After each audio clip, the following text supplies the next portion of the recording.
Enfin, la trêve est terminée. La trêve, c'est toujours un moment qui casse un petit peu le rythme des matchs de club et tout. Et c'est bon, c'est terminé. On va retrouver nos clubs. On va aussi retrouver la Coupe d'Europe hein, pour tous les clubs européens du coup. Et le PSG, en l'occurrence, parce qu'on va parler du PSG aujourd'hui, je vous avais promis une vidéo récapitulative du mercato parisien. Aujourd'hui, on a un programme exquis parce que j'ai même mieux à vous proposer. Je vous pose une question. Est-ce que le PSG va réaliser une immense saison? N'hésitez pas à y répondre en commentaire dès maintenant. C'est vraiment au feeling de chacun.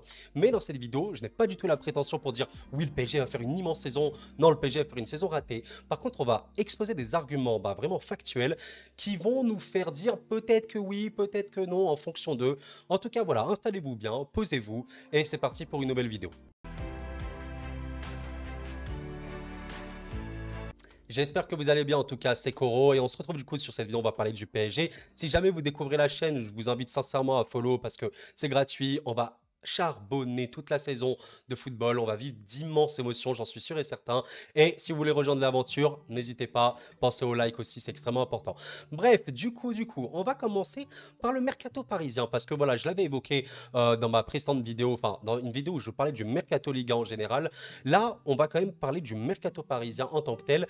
Et est-ce que c'est un bon mercato ou non? Bon, spoiler alerte, dans ma vidéo, le meilleur mercato de Ligue 1, je mettais le PSG très très haut parce que c'est un mercato énorme ce qu'ils ont fait, honnêtement. Je pense que dans un premier temps, nous allons quand même évoquer que le PSG a vraiment beaucoup recruté, on va dire à peu près comme tous les ans, même si ça a un petit peu été compliqué la saison dernière notamment.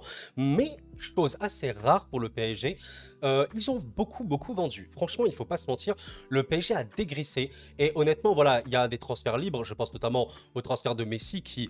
Quand je dis dégraisser, c'est forcément aussi au niveau du salaire.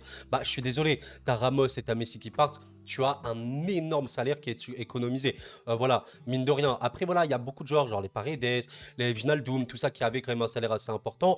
Et je pense qu'il faut absolument évoquer Marco Verratti qui, c'est bon, c'est totalement officiel, est parti à l'Arabie, un petit peu comme Diallo. D'ailleurs, ça allait être le cas pour Draxler, ça n'a pas été le cas. Bon, bah écoutez, tant pis. Hein.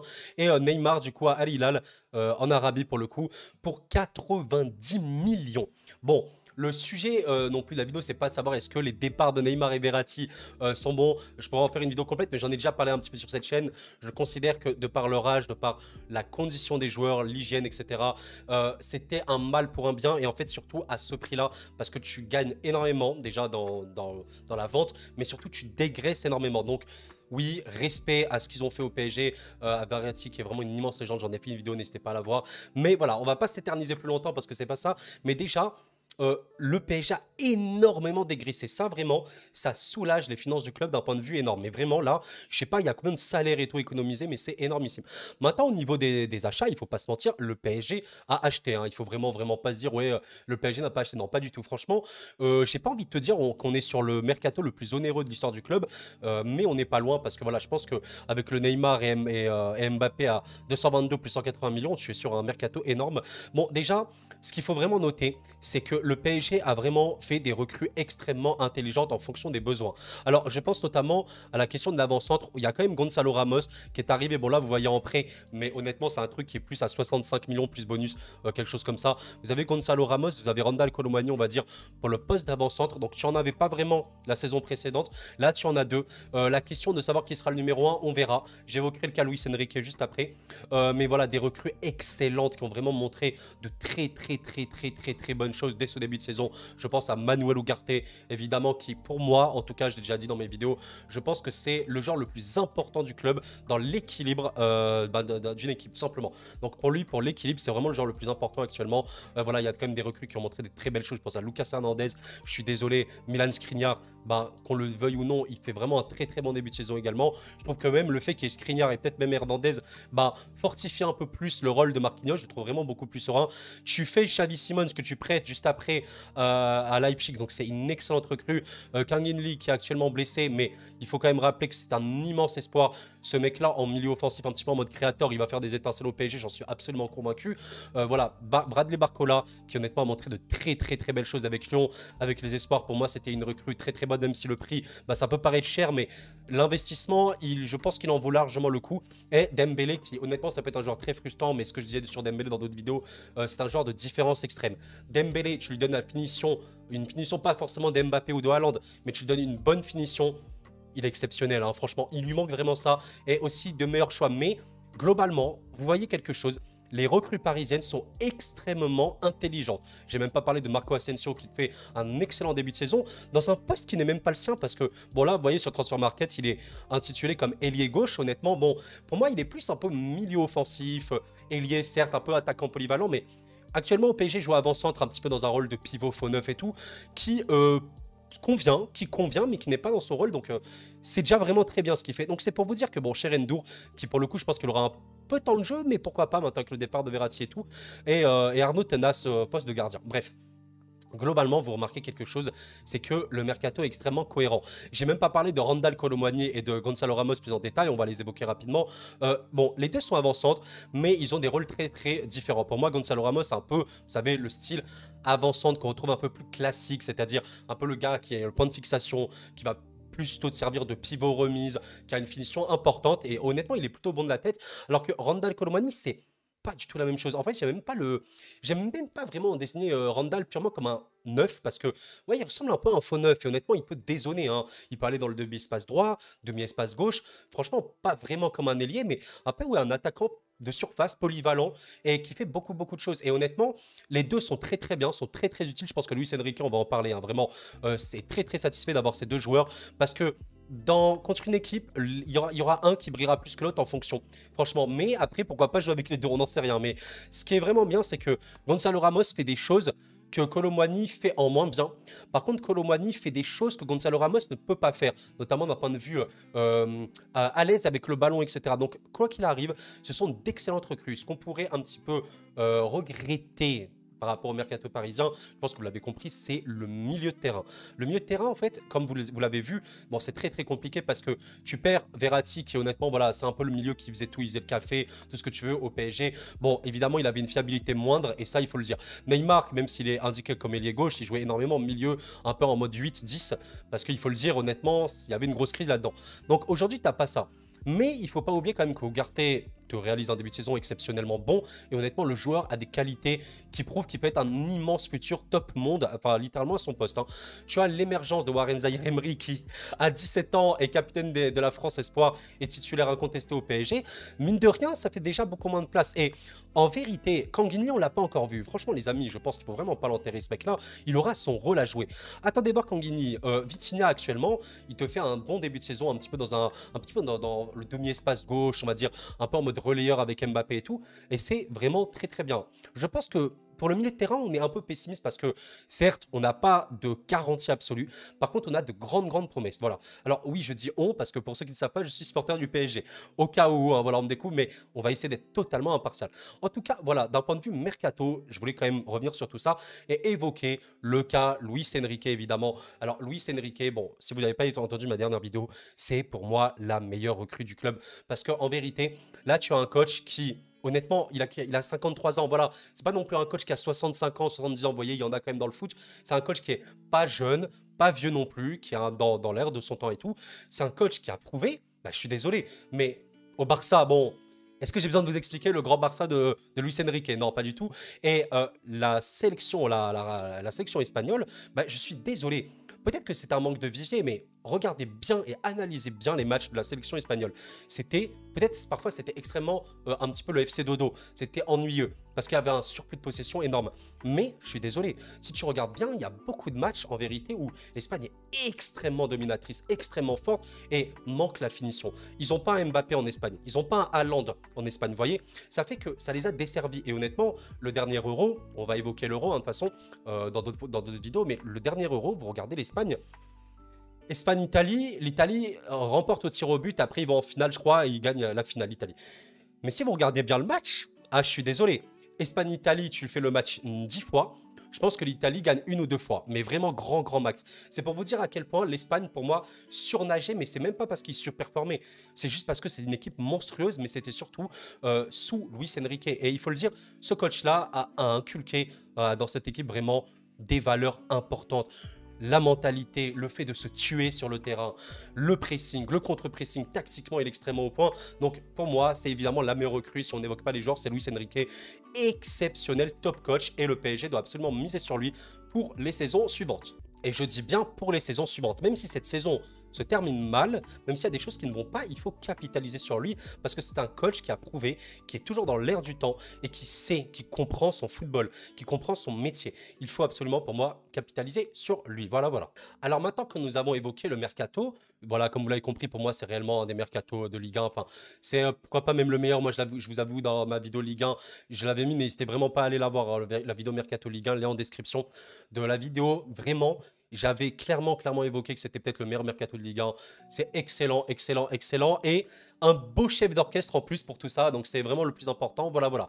Maintenant, on va évoquer la suite pour le PSG. On voit qu'actuellement en Ligue 1, bon, la Ligue 1, c'est toujours, vous savez, il y a un peu le cliché de ouais, le PSG, la Ligue 1, il surnage, c'est super facile. Alors, oui, c'est vrai, globalement, il ne faut pas se mentir, en tant que supporter parisien, je ne peux pas vous dire, oui, la Ligue 1, c'est un challenge sur les gens.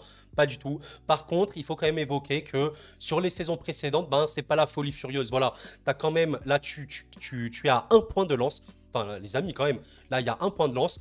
Ici, bon, là, tu es quand même un peu plus large que Marseille. Bah là, tu perds quand même la Ligue 1 par rapport à Lille. Donc, vous voyez, sur les dernières saisons, c'est pas, voilà, c'est pas tout beau, tout rose non plus. Même si, effectivement, je suis d'accord pour vous dire que le PSG part normalement toujours avec beaucoup d'avance. Alors, concernant la Ligue 1 de cette année, on va pas se mentir, cette saison, c'est quand même pour moi une des Ligue 1 les plus relevées qui n'a jamais été. D'ailleurs, j'en ai également fait une vidéo, je vous invite à aller la voir, où j'ai évoqué justement que cette Ligue 1 allait être une des plus relevées de l'histoire. Parce qu'on est à 18 équipes, parce que tous les clubs se sont drastiquement renforcés globalement, parce que voilà, le niveau est de plus en plus élevé, c'est totalement normal. Et honnêtement, pour moi, le concurrent principal du PSG cette saison, je vais vous dire honnêtement la vérité. Moi, je le disais en début de saison, pour moi, ça allait être l'OM. L'OM, j'ai l'impression qu'ils ont l'effectif, hein. Pour moi, ils ont vraiment un effectif qui est taillé pour faire de grandes choses, honnêtement. Je le dis de manière totalement impartiale, hein. Je suis vraiment pas là pour cracher sur l'OM, juste pour cracher. Par contre, j'ai l'impression que Marcelino ne soit pas l'homme de la situation. J'ai l'impression que le chef d'orchestre n'est pas à la hauteur de l'effectif de l'OM. Et je pense que ça va être un petit peu ce qui va ça va desservir l'OM cette saison-là. Il y a Monaco qui, honnêtement, je ne les attendais pas aussi fort, mais Monaco te fait, voilà, il faut vraiment le constater, un début de saison exceptionnel. Ils se prennent 3 buts contre qui sont un peu gênants, mais globalement, c'est offensivement parlant, c'est sale, hein. Vraiment, c'est très sale Monaco, donc il faut le dire totalement. Mais globalement, je pense, en vrai, je ne vais pas dire que la course au titre pour le PSG va être aisée. Je pense pas aisée. Par contre, je pense que ça va être, il y aura des confrontations très rudes. Je pense à Rennes, je pense au LOSC, je pense à l'OM, à Monaco. Ça, pour moi, c'est des confrontations extrêmement dures. Mais il y a même, voilà, des gens un peu plus petits, qu'on dit plus petits. Voilà, je suis désolé, mais quand tu affronteras Toulouse, bon, on l'a déjà affronté, mais le Havre notamment, Nice, bah tout ça, bah écoutez, c'est quand même des gros matchs. D'ailleurs, le PSG affronte Nice ce vendredi. Voilà, je précise quand même. Mais voilà, pour la Ligue 1, globalement, mon pronostic, c'est que le PSG va remporter. Je ne sais pas avec beaucoup d'aisance ou non, mais disons que si la dynamique Luis Enrique tient bon, si les joueurs sont toujours dans ce projet et donnent vraiment le meilleur d'eux-mêmes à tous les matchs, avec ce qu'on a vu depuis ce début de saison, je vois pas comment le PSG va voir le titre leur échapper parce que c'est quand même trop fort. C'est quand même trop fort. Et on rappelle quand même qu'il y a un joueur de classe ultra mondiale, même s'il y a énormément de joueurs de classe mondiale au PSG, mais il y a quand même Mbappé. Ça joue beaucoup, hein. Je dis pas, il y a quand même des joueurs de classe mondiale à Monaco, quand même, je pense, à Marseille. En vrai, mondial, je sais pas, mais oui, il y a quand même de très grands joueurs et c'est très important. Voilà. Donc ça, c'était quand même par rapport à la Ligue 1. Maintenant, évidemment, vous l'avez compris, nous allons évoquer, aïe, la Ligue des Champions. Le tabou, mes amis, le tabou. Ne prononcez jamais le mot Ligue des Champions à un supporter parisien. Le tabou. Et d'ailleurs, la Ligue des Champions, on peut quand même évoquer Lens. Bon, c'est pas le sujet de la vidéo, mais on parlera évidemment de Lens et d'ailleurs de Marseille, de Toulouse et de tous les clubs en fait en Europe. Hein, cette saison, il n'y a vraiment pas de problème. Et même d'autres clubs de Ligue 1, donc vraiment, vous inquiétez pas. Mais voilà, là, on va parler du PSG. Bon, évidemment, si vous avez raté mon live, j'étais tellement heureux, mais le PSG te chope, le groupe de la mort. Dortmund, AC Milan, Newcastle. Si on est honnête, les 3 équipes font un début de saison assez différent, honnêtement. Milan, pour moi, actuellement, une des équipes les plus en forme d'Europe, hein. Parce que voilà, tu remarques quand même que depuis le début de saison, c'est très très bien. Bon, ils ont gagné que sur leur match. Ils font quand même une victoire à l'extérieur contre la Roma qui n'est pas forcément simple, mais Milan, franchement, est très très très très bien parti. En ce début de saison, c'est très très fort. Honnêtement, c'est une équipe qui met une intensité physique.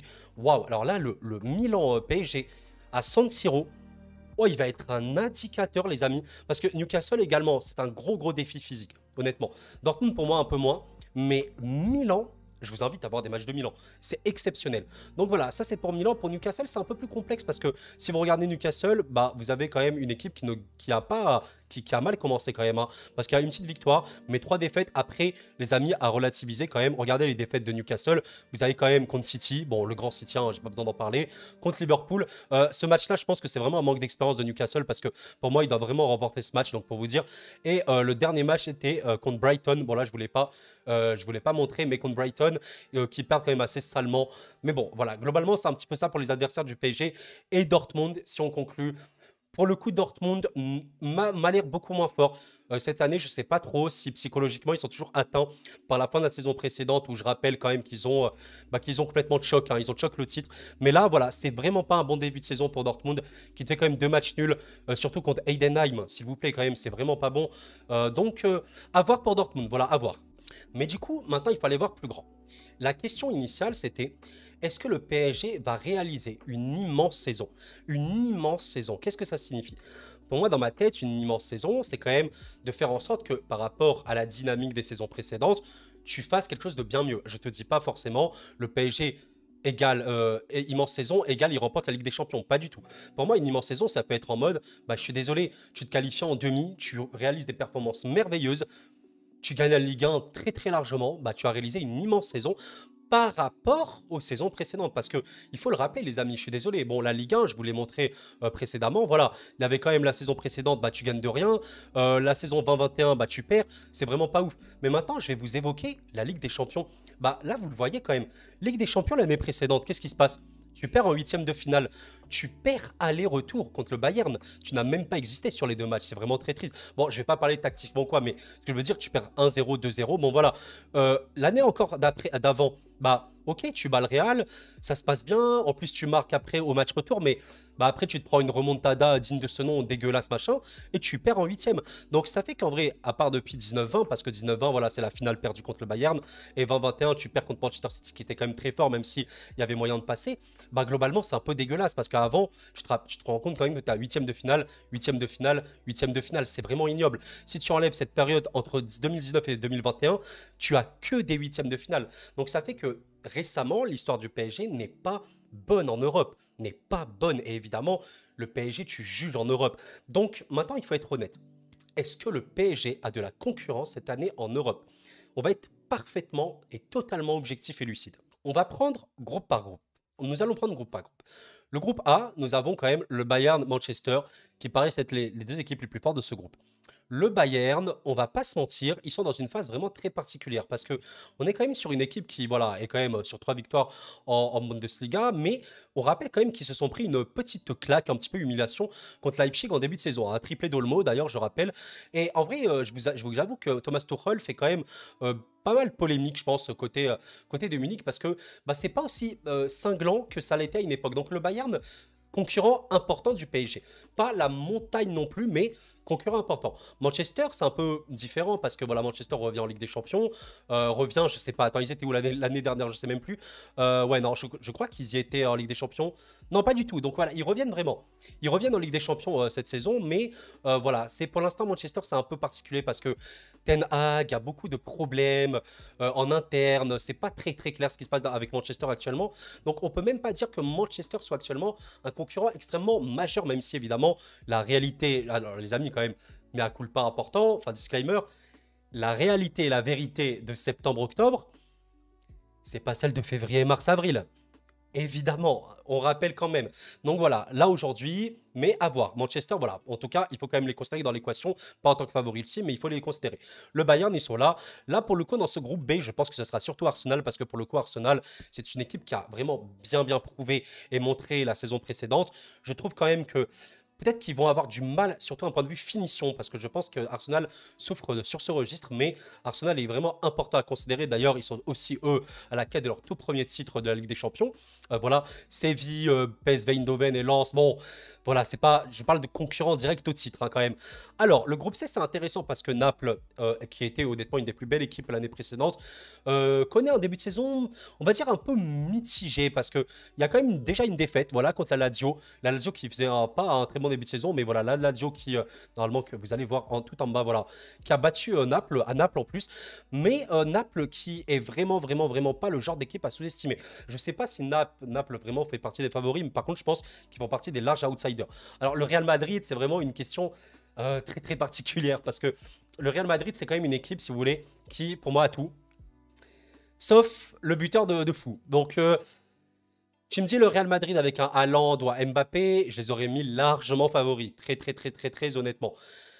Malheureusement, c'est pas le cas et je pense que oui, certes, Bellingham est là. Bellingham qui, honnêtement, pour moi, est un des meilleurs joueurs du monde actuellement. J'ai pas dit milieu, un des meilleurs joueurs du monde actuellement.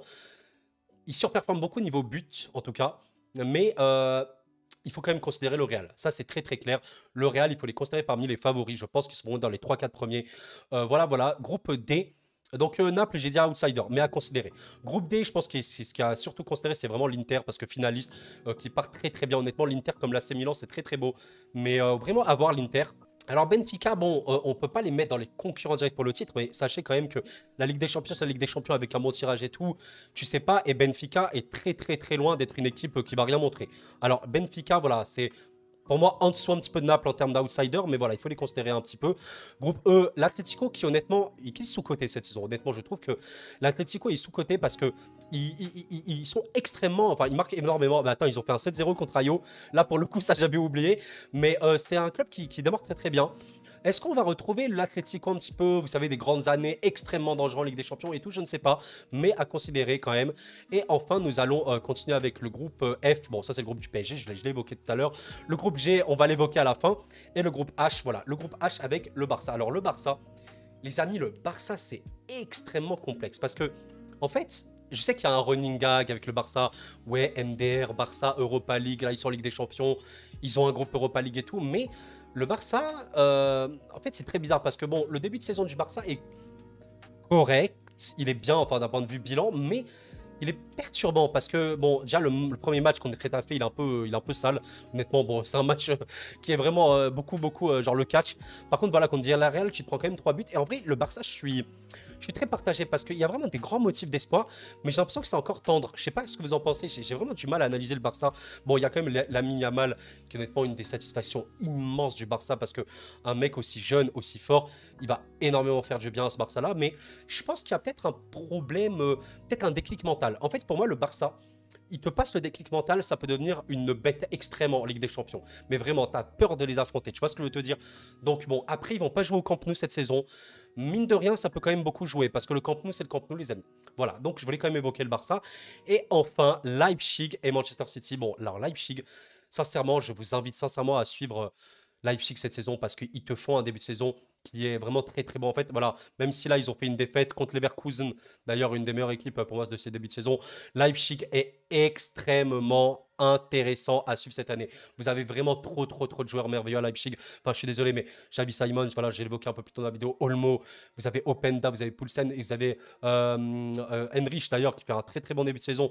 J'ai pas évoqué, je voulais évoquer, voilà, Cesco. Cesco, ils ont vraiment énormément de joueurs. Enfin, vous aimez le foot offensif, vous aimez le spectacle, sincèrement les amis, allez suivre Leipzig. Donc Leipzig, sincèrement, je vais les mettre un petit peu en mode outsider. Je sais que ça peut être fou, mais tu me dis que Leipzig peut tenter peut tenter un truc en Ligue des Champions. Je suis pas en mode ouais non, tu dis non. Honnêtement, je pense que il y a un monde où Leipzig va pouvoir tenter un petit truc, même si voilà, défensivement c'est toujours un peu friable. Et évidemment, comment ne pas évoquer la terreur ultime, comment ne pas évoquer la meilleure équipe d'Europe actuellement. Et depuis des années, Manchester City. Évidemment, c'est la bête noire ultime. Pour moi, je vous dis comment je vois les choses. Il y a Manchester City et il y a les autres. Pour moi, c'est vraiment comme ça que ça se passe cette saison. Alors, vous allez peut-être me dire, je vois encore City trop beau. Peut-être je surcote et tout. Parce que voilà, c'est dur d'avoir toujours le même niveau. Mais force est de constater qu'ils te font encore un début de saison de port. Même s'ils se sont affaiblis, ben, ils ont eu des recrues excellentes. Doku notamment, pour ne citer que lui, Alvarez a un rôle un peu plus primordial qui est excellent. On ne parle pas assez d'Erling Haaland évidemment, enfin comme d'habitude, qui marque énormément. Même s'il faut qu'il soit servi, Foden te fait un excellent début de saison. Et bon, bah je suis désolé quand sur le banc, tu as des mecs comme Gvardiol, comme Bernardo Silva, etc. Bon, cette équipe est monstrueuse. Voilà, monstrueuse, monstrueuse. Mais maintenant, du coup, pour revenir au sujet initial, est-ce que le PSG va faire une immense saison? Maintenant, c'est vraiment, il faut répondre à cette question.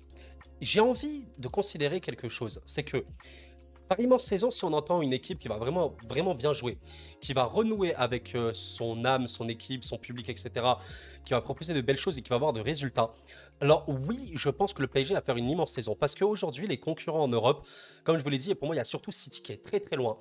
Mais après, il y a le Real Madrid, il y a Arsenal, il y a le Barça, qui honnêtement sont plus resserrés pour moi. Voilà, plus resserrés. Mais le PSG, si tu les vois aujourd'hui, sur la dynamique du moment, et sur l'effectif, parce qu'en Ligue des Champions, tu la gagnes pas avec 11 joueurs, tu la gagnes avec beaucoup plus, genre 17 joueurs et tout. Si tu regardes l'effectif global, et ben honnêtement, tu mets le PSG devant toutes ces équipes et tu te dis, c'est pas si pire. Au contraire, c'est même très très bien. Et au contraire, tu peux rivaliser. Je pense que la question, surtout pour le PSG, ça va être est-ce que dans l'entrejeu, tu peux rivaliser?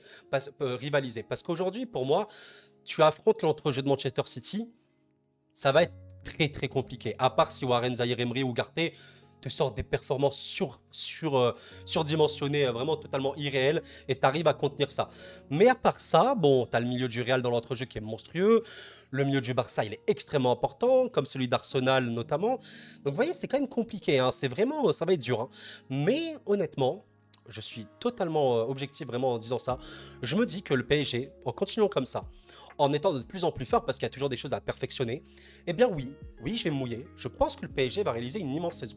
Je suis pas du tout là en mode, les gars, le PSG va gagner la Ligue des Champions, c'est sûr à 100%, absolument pas. La concurrence, elle est extrêmement importante. Par contre, je suis sûr que le PSG, en l'état, va vraiment renouer avec son public, son âme, proposer de très très très belles choses, avoir de merveilleux résultats. Pourquoi pas réaliser de grandes claques en Europe aux adversaires et aller loin. Aller loin. Est-ce qu'ils vont gagner? Pourquoi pas? Pourquoi pas? Voilà, moi en tant que supporter, évidemment, je veux qu'on gagne, bien évidemment. Mais je pense que factuellement, il y a des choses à dire. Il y a vraiment des choses à faire. L'année précédente, tu voyais par rapport à l'effectif, au jeu et tout proposé, tu savais qu'il n'allait rien se passer. Tu le savais, c'était sûr. Même si le leurre d'avant Coupe du Monde était réellement vrai, totalement réel. Là, il n'y a pas de leurre avant Coupe du Monde. Là, il y a la saison, point final. Et donc, je pense que oui, ils vont réaliser une immense saison. Il faudra aussi éviter City, je pense, dans un premier temps. Si tu évites City, je pense qu'il y a moyen. Après, je dis pas un PSG City, qui sait? Peut-être que le PSG peut vraiment remporter. Mais j'ai l'impression que City est quand même très, très, très, très fort encore cette saison. C'est monstrueux, hein, sachant qu'ils ont quand même perdu De Bruyne, mais ils sont toujours monstrueux. Bon, bref. Voilà, en tout cas, c'est globalement ce que je pensais par rapport à ça. Bref, une vidéo plutôt longue, hein. Je m'attendais pas à faire quasiment une demi-heure sur ce sujet, mais voilà. En tout cas, je vous invite vraiment à répondre à cette question. Pour vous, est-ce qu'ils vont faire une grande saison? Voilà, que vous soyez supporter du PSG ou non, même supporter de l'OM, hein. Si jamais vous supportez l'OM, bah, n'hésitez pas à me dire qu'est-ce que vous en pensez. Vraiment, c'est très très intéressant parce que la situation du club aujourd'hui, le PSG, c'est une sorte d'immense reconstruction. Mais pas reconstruction que sur le terrain, vraiment une reformatation même sur la communication, sur l'esprit du club. On veut vraiment réinculquer de nouvelles valeurs et tout, et ça sent. Mais aujourd'hui, il faut pas non plus se croire trop beau. Par contre, il faut être factuel, il faut être totalement lucide. Aujourd'hui, le PSG a un effectif puissant, enfin pas impuissant, un effectif puissant. Ils ont une équipe type puissante, un coach très très bon. Honnêtement, il y a vraiment les ingrédients. Tu vois, un chef étoilé, tu vas lui donner les meilleurs ingrédients du monde, il va te faire de très très bons trucs. Et ben là, je suis désolé, Luis Enrique, c'est un chef étoilé. Tu lui donnes d'excellents ingrédients, il peut te concocter quelque chose de très beau, mais il faut le laisser bosser en paix avec son staff. Tout simplement. Donc voilà, vraiment répondez à cette question, je vous invite vraiment à le faire, n'hésitez pas à débattre en commentaire. Et en tout cas, je vous le dis encore une fois, si jamais vous n'êtes pas abonné, pensez à le faire. Merci à vous et merci pour le like également. Bref, merci d'avoir suivi la vidéo en tout cas, c'était Koro. On se retrouvera très vite pour beaucoup d'autres vidéos. Merci à vous et la paix sur vous.